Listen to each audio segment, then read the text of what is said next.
Hello, and welcome to another video from the team here at Money Without Debt.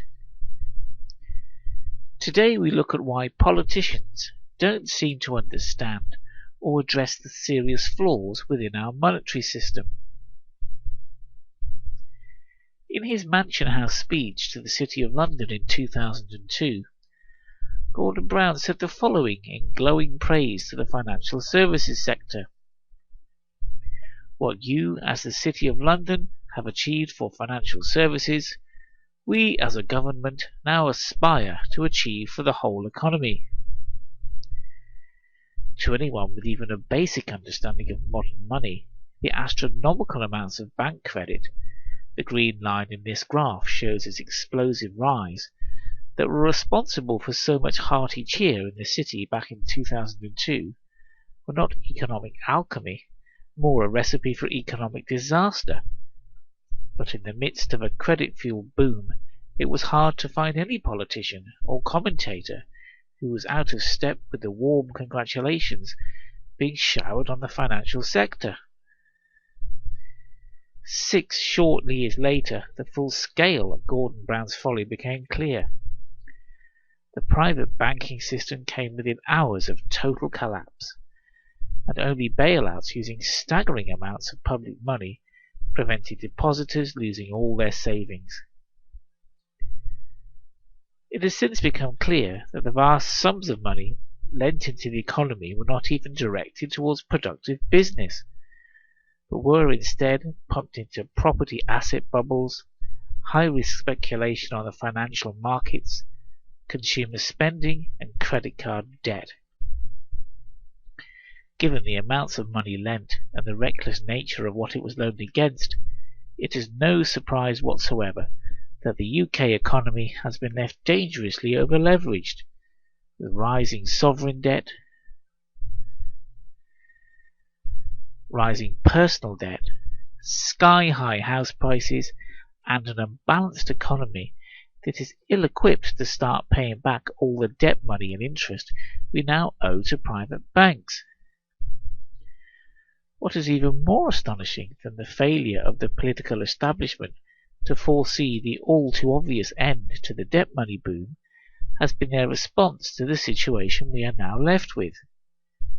Anyone with a shred of common sense can see that a problem created by money lent into existence as debt cannot be solved by patching up and returning to that same system. But astonishingly, this is the only solution that any of the political parties seem to have, all musing about how to get the banks lending again, as if more debt was the answer to an economy drowning in debt already.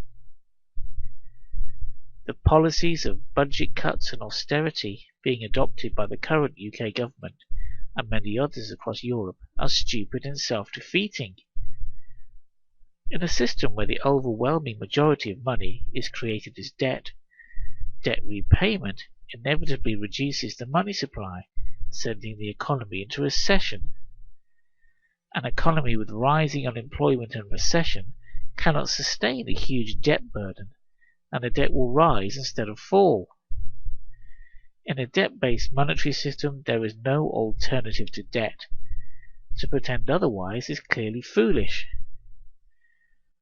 Politicians behave as though we have an interest-free currency, available on which to run our economies, while we pay down our debts. But this is absurd. Over 97% of our money is simply bank credit, and the remaining 3% represents less than 1% of the value of transactions taking place in the UK economy today. Political ignorance about money is almost unbelievable, and yet these are the people who are charged with making decisions about us and our economy. But why are politicians so out of touch with the reality of modern money? Well, one problem is that politicians are not well educated on this topic. Our investigations reveal only a handful of MPs in the current Parliament with any understanding of modern money. The life of a politician is a busy one, the game of politics and the intrigue of Westminster proving all-consuming for most.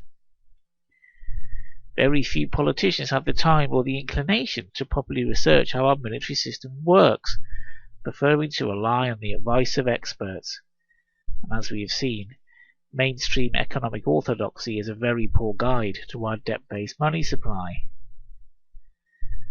Another problem is that politicians rarely make courageous decisions and are not really leaders in that sense. In politics, the currency is not money, but short-term popularity, and it is far easier to bash political opponents than it is to research systemic problems with our money supply. The prevailing view of the public and economic pundits is disconnected from the reality of debt, and so without knowledge of the monetary system and no real incentive to find out, it's not surprising that politicians offer little more than weak rehashes of past failures.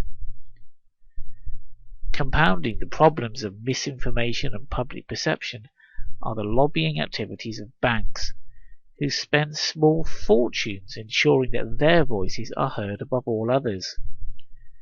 The banking lobby has vast resources at its disposal, with whole institutions acting on its behalf, and not surprisingly has connections and influence over government at every level. Of course, where cajoling, bullying and public relations fails, the banks can always rely on direct patronage. Investment banks and hedge funds have supported the current Conservative government with large direct donations, and many politicians and top civil servants traverse the well-known revolving door between Westminster and lucrative jobs and directorships in the city. It's a depressing picture. Our politicians are uneducated about money, misinformed by orthodox economic theory, besieged by lobbyists, and too concerned with the daily scramble for mainstream popularity to research and propose any change to the status quo. So is there anything we can do about it? Yes, there is. We can change it all. If the ongoing scandal around the News International phone hacking story has proved anything, it has proved that organizations and people who imagine their activities hidden and themselves above the law can soon be brought to justice when the tide of public awareness and opinion changes. Nick Davis, one courageous journalist working for the Guardian newspaper, broke the Millie Dowler phone hacking story that eventually humbled the mighty Rupert Murdoch, and so it can be with monetary reform. We cannot allow our politicians to wallow in ignorance about the flaws in our monetary system any longer. They must be challenged and educated. A short video speech made by this 12-year-old girl, Victoria Grant, has already been seen by over 1 million people. In it, she gives a clear and passionate account of what is wrong with the monetary system in her native Canada. We have the same system here in the UK, and if a 12-year-old can understand it and know it to be wrong, then our politicians can be made to understand it too.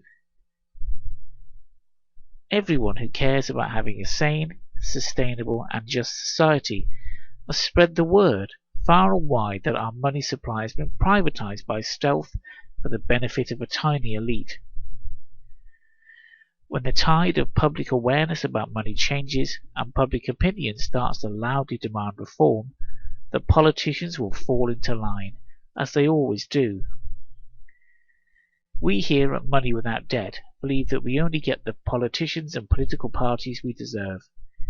So if we want a better future for our children than perpetual debt, destructive austerity and social injustice, then we must take matters into our own hands. We must educate ourselves, educate the nation, and then force our political class to wise up about money too. Then and only then can we return the power to create money to a public body in the national interest, and finally have money without debt. Thanks for listening. Now move on to the last video of our tour, where we outline the simple and practical solutions that exist today to fix our broken monetary system.